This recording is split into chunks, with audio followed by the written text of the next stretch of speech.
ja kui praegu mingeid küsimusi, ettepanekuid selles osas ei tule, siis järgmiseks ma annaks laua üle Airi Toomingule. Airi siis teeb ettekande naiskodukaitse võimalikust rollist elanikkonnakaitses. Ja Airi on Tallinna Ülikooli organisatsioonikäitumise magister, Tartu Ülikooli semiootika ja kulturoloogia bakalaureus, naiskodukaitse liige alates 2000. aastast ja on alustanud naiskodukaitses vabatahtlikuna Tartu ringkonnas, olles akadeemilise jaoskonna aseesinaine, vabandust. Okay. Ja hetkel on siis naiskodukaitse esinaine. Aga sõna sulle, Airi.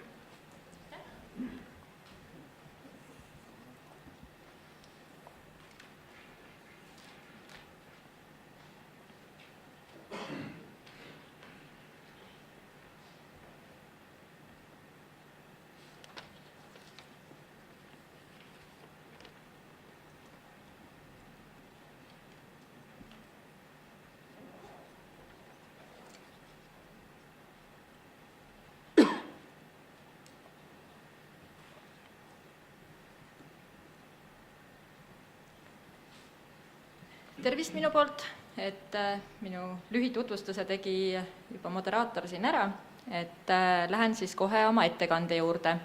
Et ettekande pealkirjaks on tõepoolest naiskodukaitse roll elanikkonna kaitses, aga olen oma ettekande selliselt üles ehitanud, et räägin natuke sissejuhatuseks ka sellest, et mis naiskodukaitse täna üldse on ja kuidas ta siis sellisena asetub erinevatesse rollidesse, erinevate ülesannete täitmisesse ja sealhulgas siis ka elanikkonna kaitsesse.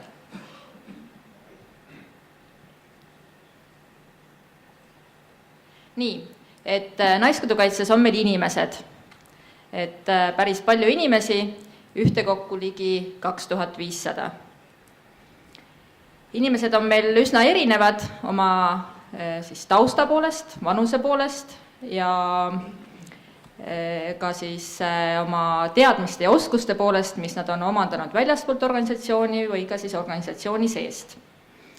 Meie organisatsioonina püüame ühtlustada oma liikmete siis oskusi selleni, et nad kõik oleksid tasemel naiskodukaitse baasoskused.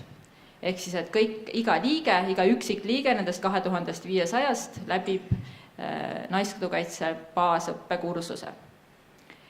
Baasõppekursus koosneb täna 4 moodulist.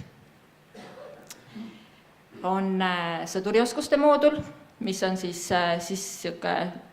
lühikursus, ütleme, sõduri baaskursusest, aga tunduvalt lühem kui analoogne kursus Kaitseliidus ja selle mõte ei ole siis selles, et sõdurit välja koolitada, vaid selle mooduli mõte on selles, et iga naiskodukaitsja teab, kuidas kasutada kaardi, et ta on näinud relva, oskab relva ohutult käsitleda, aga see ei tähenda siis üksiksõduri oskusi täies mahus. Organisatsiooniõpe, ehk siis kõik organisatsiooni kohta, nii kuhu me asetume tervikriigikaitse mõttes kui ka Kaitseliidu mõttes. Esmaabimoodul, mis siis sisaldab sellist baas 16-tunnist esmaabi oskust. Ja 4. toitlustus. Sellel toitlustuskursusel ei õpetata makroone tegema ega crème brûléed, et see on siis see koht, kus ei tule 10 peolisele teha süüa, vaid näiteks 500 või 5000 või mõnel puhul ka veel rohkematele inimestele. Et ja lisaks siis, et tarvikud ei ole ka siis tavapärased pliit ja köök, aga hoopis välikatel, eks ju, et mis on operatiivne ja saab minna metsa ja sellega metsas teha süüa. No võt, need on täna siis need baasoskused. et kui see baaskursus on läbitud, siis on eriala oskused need, mida me oma liikmetele õpetame.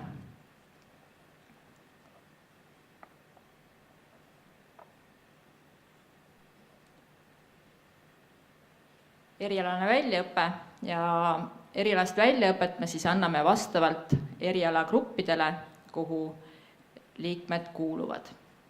Erialagruppe on meil väga mitu ja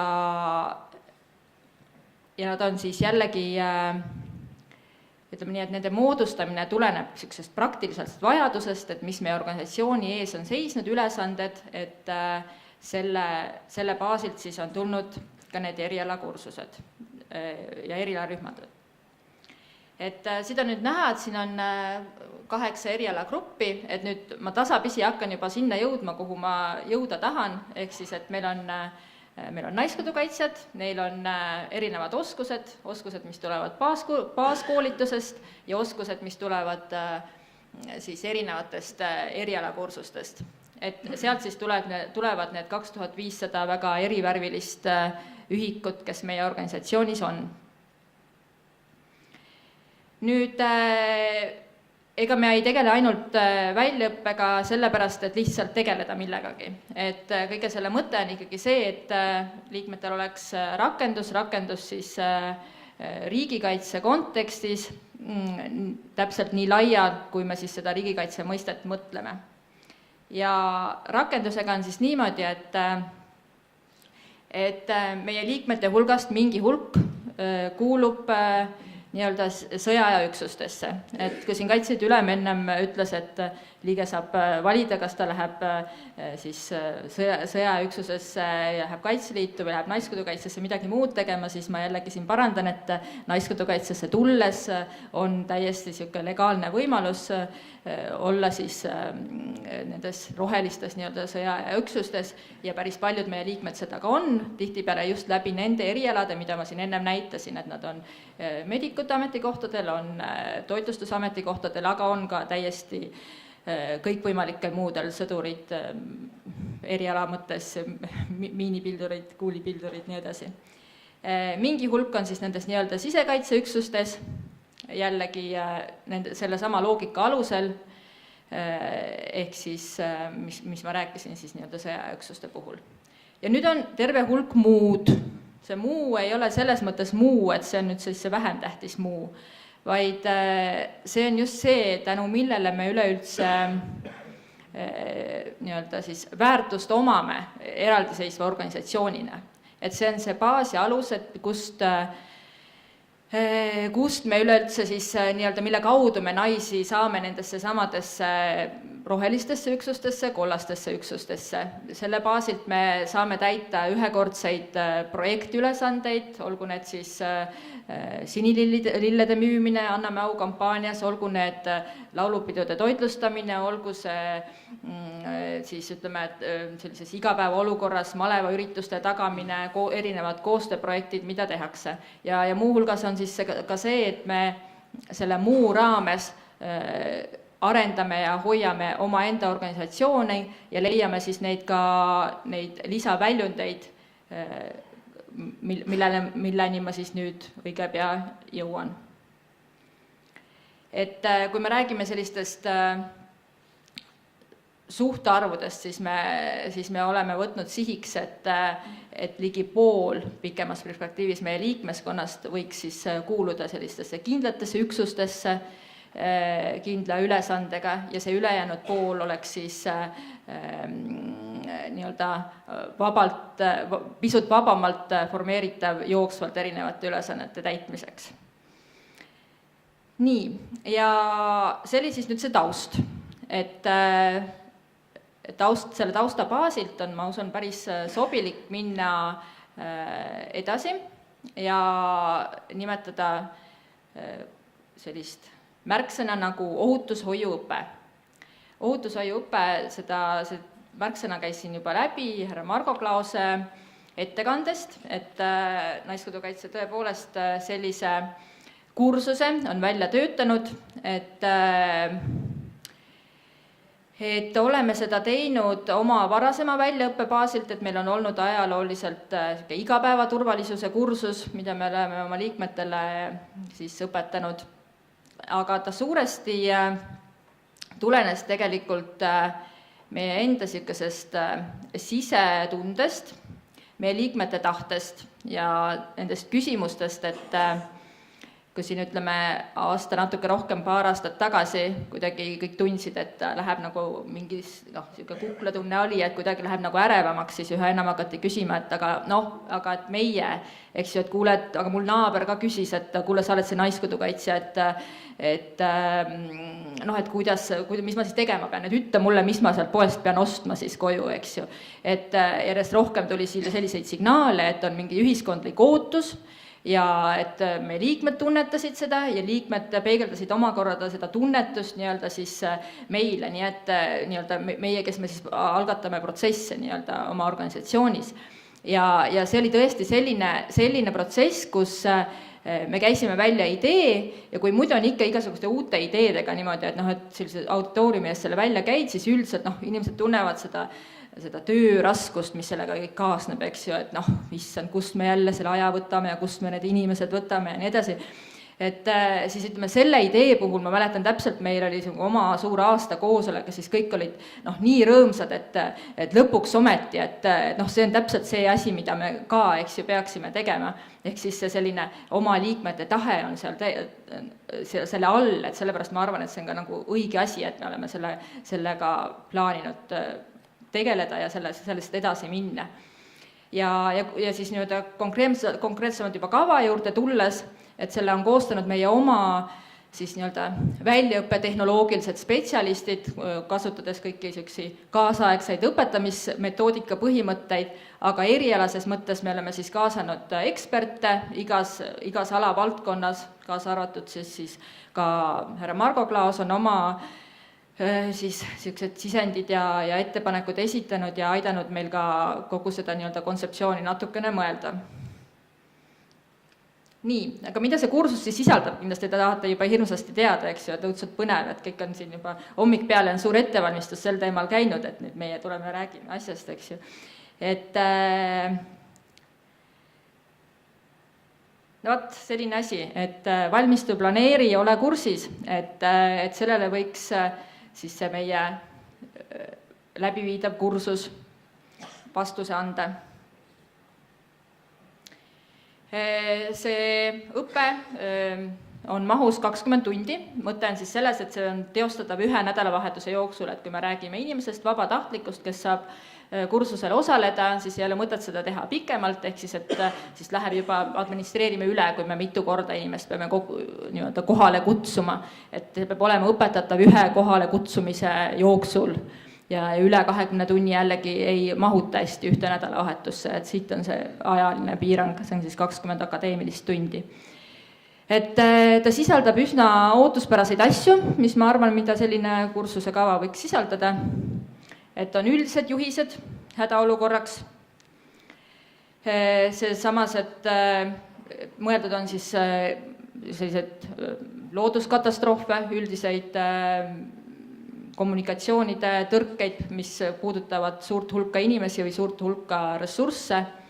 Ja siis nendes hädaolukordades käitumist, et jällegi selline inimese tasandilt. Et meie et kui oli ka selle kursuse nimetuse valik oli päevakorral, siis käis ka läbi mõte, et see on siis nüüd elanikkonnakaitsekursus, siis me jõudsime selleni, et meie ei koordineeri siin Eesti Vabariigis elanikkonnakaitset, et me ei tee elanikkonnakaitsekursust, aga meie saame teha ära seda ühte tükikest, ehk siis me saame rääkida nagu ühe inimese nii-öelda vajadusest, kuidas tema hakkama saab. Jällegi tsiteerides siin Margo Klaase ettekannet, et kõige alus on see esmane hakkama saamine, et kuidas see inimene hakkama saab, et meie keskendume siis ka oma kursusega sellele, et kuidas see, ehk siis paneme selle kõige aluse nii-öelda. Siis käitumine juhised ära hädaolukorraks, et kodused varud veel, sealhulgas näiteks lisaks veel psühholoogiline esmaabi, et sellised asjad. Siis kodu- ja vara turvalisus üsna põgusalt, aga siis ka jällegi sellised baasoskused, teadmised, kuidas kuidas ennetada kodus ma ei tea, vargaohtu ja muud, peamiselt see siis puudutab ennetust. Tuleohutus jälle nii ennetuse mõttes kui ka siis juba praktilise käitumise mõttes, kui see tuleõnnetus mul juba on juhtunud. Füüsiline enesekaitse, et üsna mahu mõttes isegi üsna olulise rõhuasetusega sellel kursusel, et siis et kõige esmased enesekaitsevõtted on, mida siis seal ka täiesti praktiliselt siis õpetatakse, aga lisaks siis sellele ka see, et kuidas vältida üleüldse sellisesse olukorda sattumist, et sul neid esmaseid enesekaitsevõtteid vaja võiks minna. Ohutusreeglid looduskeskkonnas, jällegi mitte väga pikalt, et mitte siis nüüd ellujäämiskursuse mahus, aga jällegi see kõige esmane, et kuidas ma toimetan looduses, nii et ma ei satuks ohtu. Enesekaitse infokeskkonnas, jällegi väga kaasaegne teema ja ka meie kursuse mõttes üsna olulise mahuga, et kuidas igapäevaselt turvaliselt siis internetikeskkonnas toimetada, kuidas käituda võimaliku inforünde korral ja kuni ka selleni välja, et kuidas siis tõsises kriisiolukorras võib-olla ka sotsiaalmeediat nii-öelda kasulikult ära kasutada. Nii, ja siis ka käitumisjuhised relvakonflikti korral, et siia teemasse tegelikult siis jooksevad kõik need eelmised teemad ka omakorda sisse, et samamoodi, et millised varud peavad olema, kuidas evakueeruda, kuidas ka sellises olukorras oma kodu ja vara turvalisust tagada ja nõnda edasi. Ja turvareeglid võimalikes muudes hädaolukordades käitumiseks, siin on siis mõeldud näiteks pommiplahvatusi, ka terrorirünnakud, sealhulgas ka näiteks koolitulistamise olukord ja et kuidas jällegi sellises olukorras käituda. Ja sinna juurde tuleb siis ka selline jällegi see psühholoogiline kaitse ka või ütleme siis psühhosotsiaalne esmaabi, et kuidas ka siis vaimselt toime tulla. Et see on siis selle kursuse sisu, et see kursuse kava on niimoodi täiesti kaante vahel, et kui kedagi see niimoodi põhjalikumalt huvitab, et millised on täpselt need õpiväljundid ja millises asjas ikkagi milline tase saavutatakse, et siis oleme rõõmuga ja võime seda kava kõigile jagada. Nii, aga üks asi on siis see kava, aga teine asi on see, et kuidas me plaanime end jõudvat seda kõike rakendada, et see on nüüd siis see asja teine pool. Et ma veel siia selle raames võib-olla ütleks mingid paar sellist mõtet ka, et kui meil just viimati see kursus toimus 3 nädalat tagasi vist Järvamaal ja siis ma küsisin siin mõni päev tagasi kursuse ülemalt, et et ole hea, ütle mulle mingisugune filosoofiline mõte selle kursusega seoses, et mul on vaja rääkida sellest, et mingi siuke kandev idee ja siis ta mõtles natuke, et ma filosoofilist mõtet vist ei oskagi öelda, aga tead, ma lihtsalt jagan seda emotsiooni, et oluline on see, et mida ma nägin, milline õhinapõhisus nende kursuslaste hulgas olid, et millise rõõmuga inimesed seda õppisid, ja miks nad õppisid seda rõõmuga, oli see, et nad tunnetasid iseenda vajadust. Et sa õpid midagi, mille järele sul juba on tekkinud sisemine vajadus ja siis sa saad ka selle oskuse. Et ma arvan, et see on päris hea iseloomustus sellele asjale ja et see emotsioon on ka väga filosoofiline, mida siinkohal siis nii-öelda kokkuvõtvalt öelda. Nii, aga kuidas me siis seda plaanime siin lähiajal rakendada?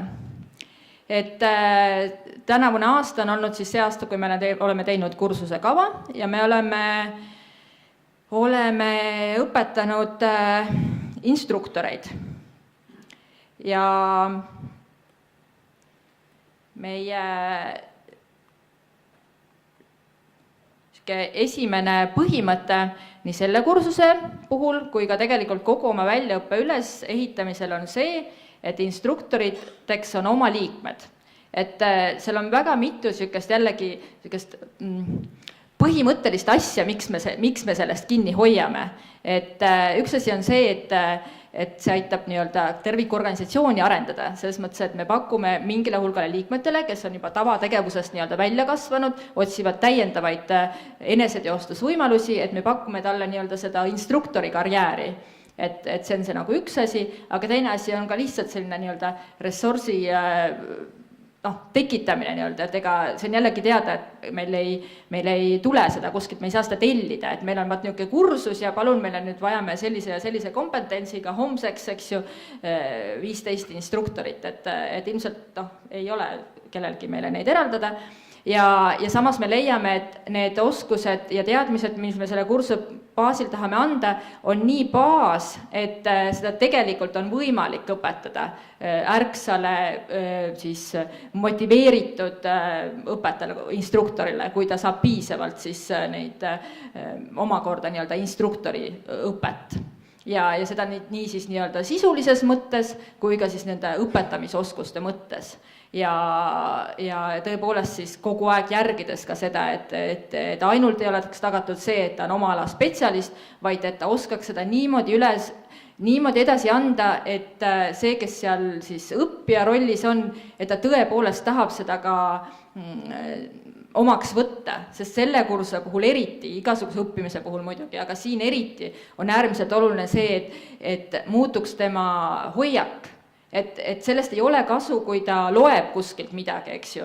Et me võiksime lihtsalt manuaali alla anda ja öelda, kuidas tuleb käituda, et see on ka kahtlemata vajalik, aga see ei nii-öelda kaasaegse õppija kontseptsiooni kohaselt, see ei taga seda, et ta päriselt seda järgib, tema hoiak ei ole sellest muutunud, mis tähendab seda, et me peame eriti oluliselt tähelepanu pöörama sellele, et me suudaksime tõepoolest ta hoiakut muuta, ehk siis, et ta lihtsalt ei tea, mis tal seal kodus olema peab, eks ju. Et te igaüks teate, et eks ju, pakk seda ja pakk toda, aga et kas te päriselt siis olete läinud poodi ja siis need ostnud ka, et oluline on see, et just nimelt toimuks see selline murrang, et hoiak on muutunud ja inimene päriselt läheb poodi ja soetab endale need varud. See oli siis üks näide tegelikult, kursus muidugi koosneb paljudest erinevatest asjadest. Aga see on siis see, et miks me pöörame palju tähelepanu nüüd instruktorite koolitamisele ja miks me tahame ka seda teha suuresti nii-öelda sisekoolituse baasilt, ehk siis oma inimesi koolitades, et me täpselt ka siis suudame nagu jälgida, et mida ja kuidas nad õpetavad.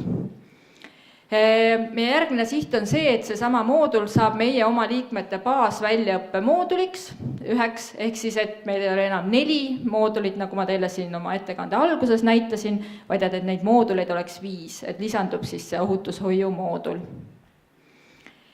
Nii, ja küsimus on nüüd selles, et kui palju ja kui kiiresti, et kas ülehomseks on kogu Eesti elanikkond koolitatud.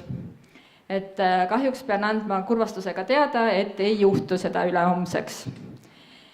Et paraku on jah nii, et sellel aastal oleme mõned esimesed väikesed projektikesed teinud, et tõepoolest see ongi siis olnud selle suunitusega, et ennekõike koolitada neid, keda me näeme potentsiaalsete instruktoritena ja tegelikult ka veel järgmisel ja ülejärgmisel aastal me ennekõike tahame koolitada siis neid, keda me näeme potentsiaalsete instruktoritena, et loomulikult kõik, kes kursusele tulevad sooviga, ma tahan saada suureks guruks sel teemal, siis tegelikult ei pruugi see nii minna, et seetõttu me ilmselt ei saa järgmine aasta 120 ja ülejärgmisel aastal 120 instruktorit, aga mingi hulga kindlasti sealt saame.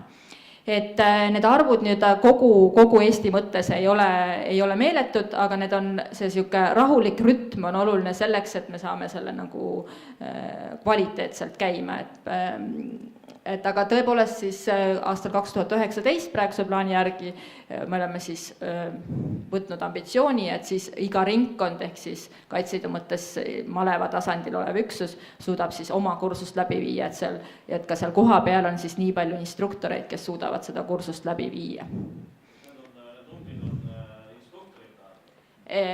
Ei, koolitatavate arv, see ongi see just, aga ma ütlesin, et see on koolitatavate arv, eks ju, aga aga et me veel ka ülejärgmine aasta siis võtame selle suuna, et me pigem kutsume kursustele neid, kellest võiks saada potentsiaalselt instruktorid, aga nad on siin kursuse kontekstis ikkagi koolitatavad. Et siin need arvud on tulnud sellest, et jällegi me ei saa ka ühele kursusele väga palju inimesi võtta, et jällegi selleks, et tagada see, et ta ei oleks lihtsalt nagu loeng, et ta on ikkagi aktiivõppemeetoditega, mis iganes, et siis me ütleme, et optimaalne arv ühel kursusel on 15 inimest ja kui me võtame järgmisel aastal oleme plaaninud teha 8 kursust, et siis tulebki 120 inimest, et tegelikult meie jaoks nagu korralduse mõttes on 8 kursust kõikide muude asjade mõttes väga palju, aga siis kui me vaatame väljundit, et kogu selle suure pingutusega sain siis ainult 120 enam-vähem hakkama saavat inimest, eks ju. Aga et kuskilt peab alustama selles mõttes. Jah, nii.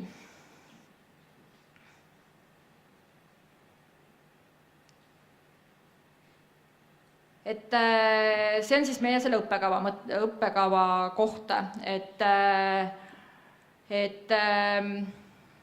see võiks, või mulle tundub, et tänasesse meie oma organisatsiooni siis igapäeva asetub üsna kenasti, et sellise kavaga ja sellise plaaniga, nagu me oleme seda siis mõelnud teha, ma usun, et me saame ka selle asja teostatud. Nüüd, kui vaadata, siis nüüd see on üks konkreetne siis väike lüli, eks ju, et kui vaadata veel neid ka mõtteid, mis siin käisid läbi eelnevatest ettekannetest, et tegelikult elanikkonnakaitses on palju nüansse, et siis minu sõnum peamiselt ongi see, et meil on liikmed, nendel on tahe, nendel on mingisugused väljaõppelised oskused, mis nad on siis oma nende põhibaaoskuste ja ka erialaoskuste raames saanud ja selle baasilt on siis võimalik koondada neid erinevaid ülesandeid täitmas. Ja nüüd üks hea näide jällegi, mis on tegelikult tulnud jällegi siis ei ole jälle kuskilt ülevalt poolt otseselt ülesandena tulnud, vaid ühe maleva baasilt tegelikult välja kasvanud, on teema evakuatsioon. Et see on nüüd see, et jällegi me ei ole plaaninud ja ei ole veel täna ära teinud seda, et me suudaksime vajadusel kogu Eesti elanikkonda evakueerida, et kaugel sellest. Et see teema on siis Tartu maleva pealiku initsiatiivil päevakorda tulnud ja Tartu naiskodukaitsjate siis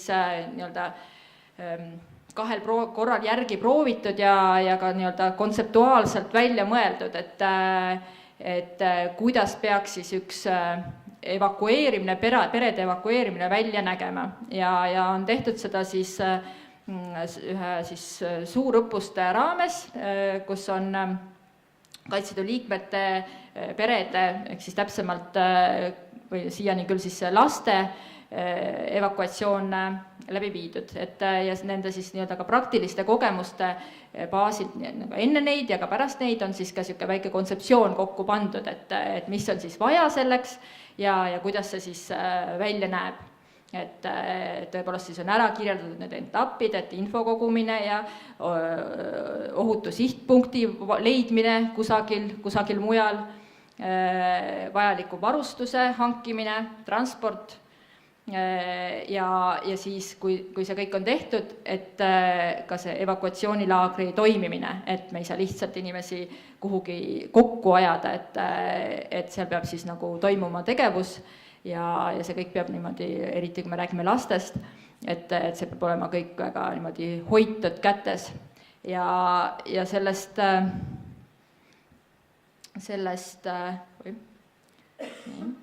läksime üle.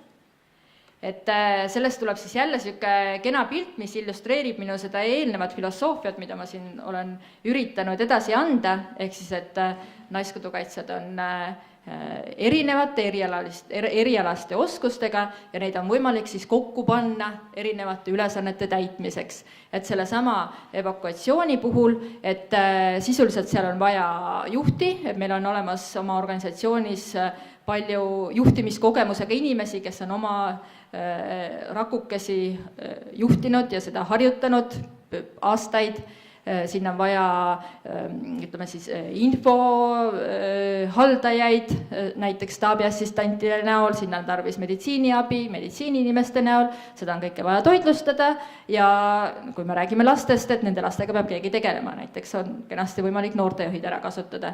Et nõnda saab kokku erinevatest sükestest osaoskustest ühe ülesande täitmine. Et see oli siis selline üks võimalik näide, kuidas see kõik niimoodi kokku toredasti läheb. Nii. Juba näitasin teile sellist pilti, kus on naiskodukaitse baasoskused. Naiskodukaitse baasoskused täna, mis siis koosnevad 4 moodulist, mis on ka siin pildi peal olemas. Ja meie tuleviku nägemuses siis 2 aasta pärast on selle nii-öelda vääramatu osana kõikidele kohustuslikuna ka siis see ohutushoiu moodul. Et nüüd sellest 5 baasoskusest koosneb iga naiskodukaitse paari aasta pärast. Et ma arvan, et see on niisugune baasväärtus kogu selles raamis, mis me täna räägime siin elanikkonna kaitses. Et meil on see inimene, neid on ütleme 2500, mõne aasta pärast võib-olla rohkem kui 2500 ja neil kõigil on sellised baasoskused. Mis sellest kasu on? Et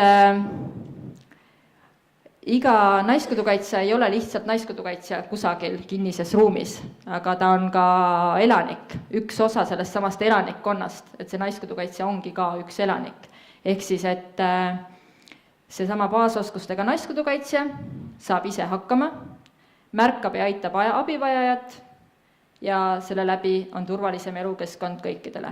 Et see sama mõte tegelikult ju jooksis siit jällegi Margo Klause ettekandest läbi ja kõikidest varasematest muudest ettekannetest ka, et kaitseliitlane üldiselt on selline, eks ole, või ootus kaitseliitlasele on selline. Et selles mõttes läheb see siuke jällegi selline tundmus, mul tundub meil üsna ühte kohta kõigil.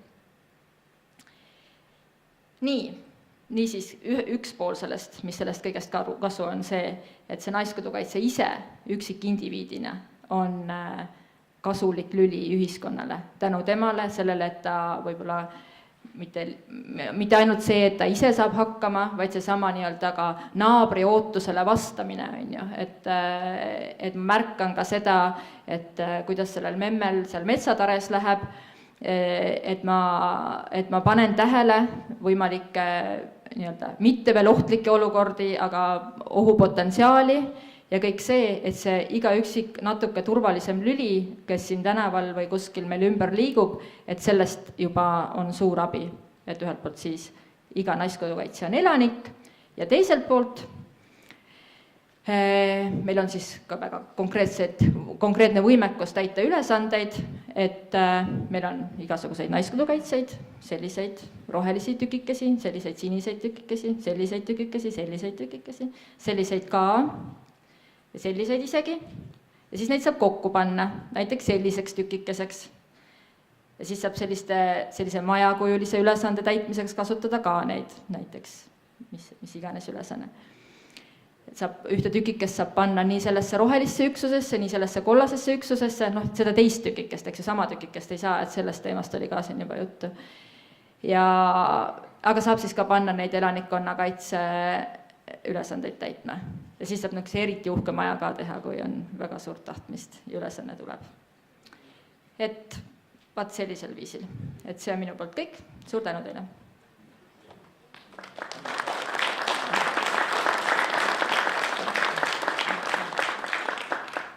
Suur tänu, me saime väga hea ülevaate, mis naiskodukaitse selles valdkonnas teeb ja tuleb välja, et teil on päris palju tükikesi, mis on juba tehtud ja päris palju tükikesi, mis on konkreetselt elanikkonna valdkonnas siis tegemisel, kus te veel olete suhteliselt alguses, aga suund on väga selge. Et kas on saalis praegu mingisuguseid mõtteid, küsimusi naiskodukaitsele?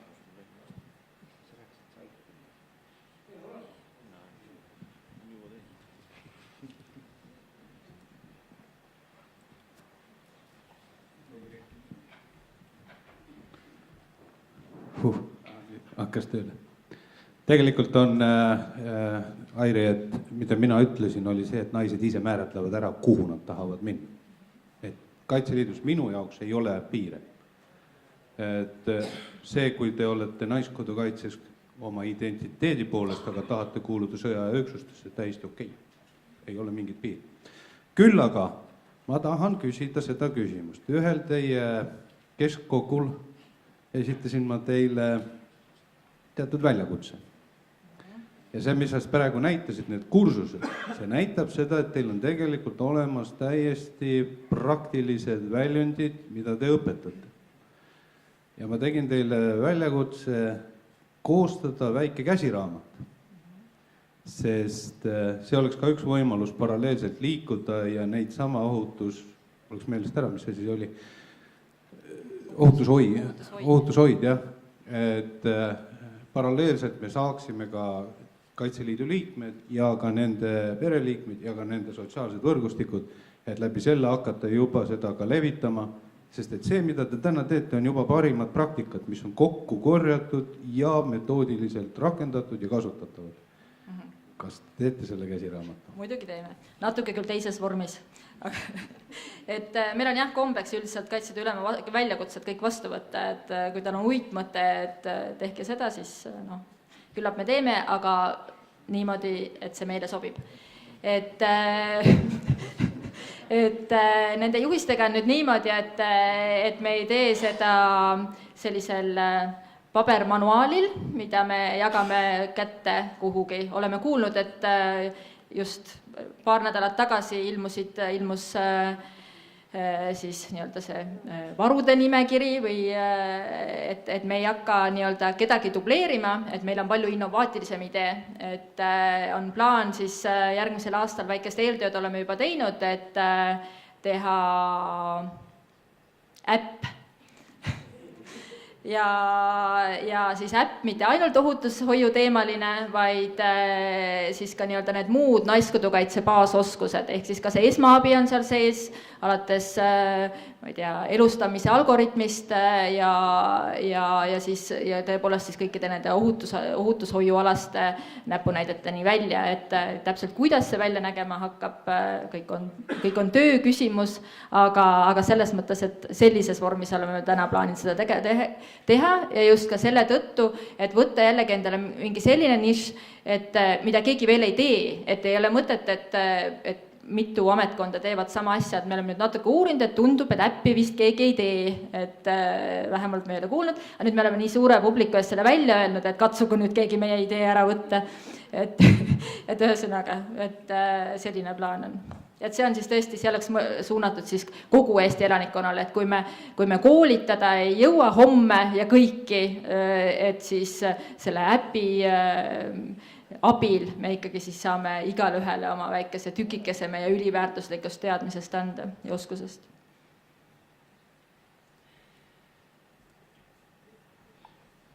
Nii, paistab, et praegu vist rohkem küsimusi ei tule, aga siis suur tänu, Airi!